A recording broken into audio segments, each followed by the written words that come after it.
First of all, Your Excellencies, Presidents, Lords, ladies and gentlemen, I just would like to thank you so much, and it's such an honor to be here.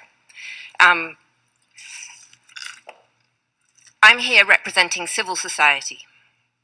My passion for the ocean, for those of you, there's a slideshow going up there, so you don't just have to hear me, you can see the pictures as well.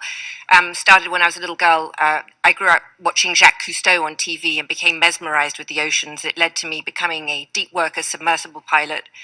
And ultimately, on one of my first dives, when I went down expecting to see a fish, I switched on the lights at the bottom of the ocean and saw a plastic hanger. It was in that moment, actually, that I decided that I really wanted to focus my attention on the ocean. And the area of the ocean that I chose to focus on was the high seas, which we've discussed so much here today.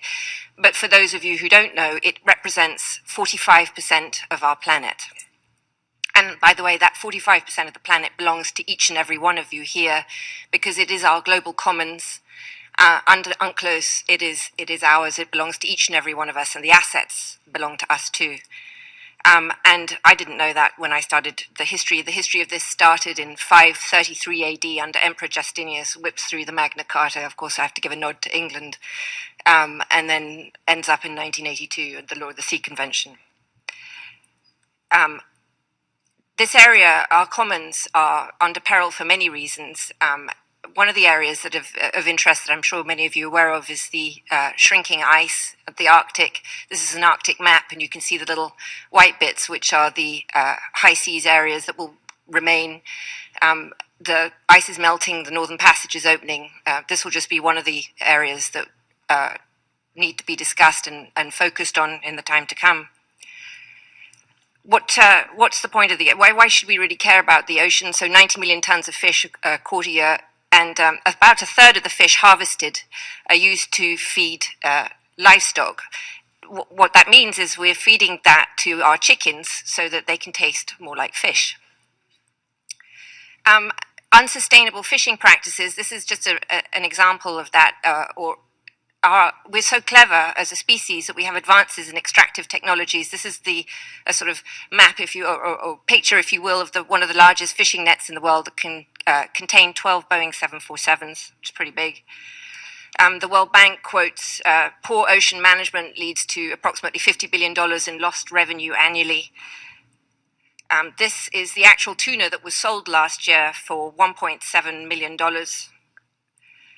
And I want to come to Palau, actually. As Karen said, 100 million sharks are taken out of the ocean, have their fins cut off, and for fin soup, thrown back alive into the ocean to die.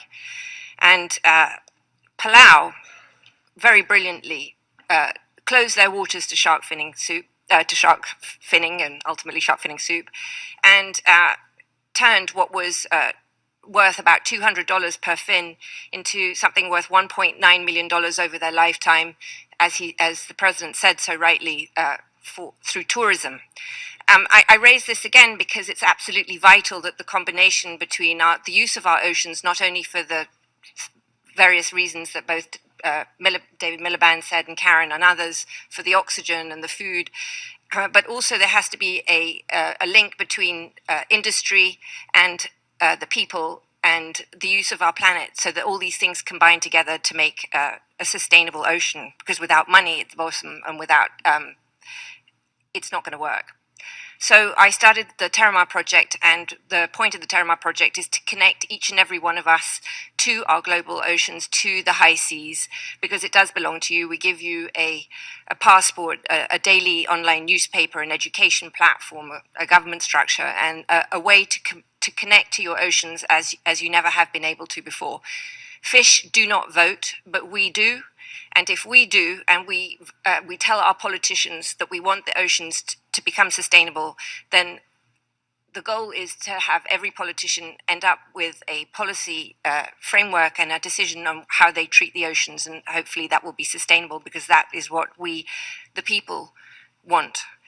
A sustainable development goal at the UN is, I think, a fantastic thing. The United Nations is absolutely the right place to lead this. They are the only place that has this global reach. All the people can come together to create this goal that will then be the planetary mandate for the next 15 years of how we treat our oceans. So I really want the people, each and every one of us, 7 billion of us on the planet, to come together, to sign up, to get your passport, to make your voice heard so that the UN and each ambassador can hear what's what we want, and all politicians know that no sustainable ocean means we won't vote them back into power. If we won't vote them back into the power, then they're out. We'll find someone who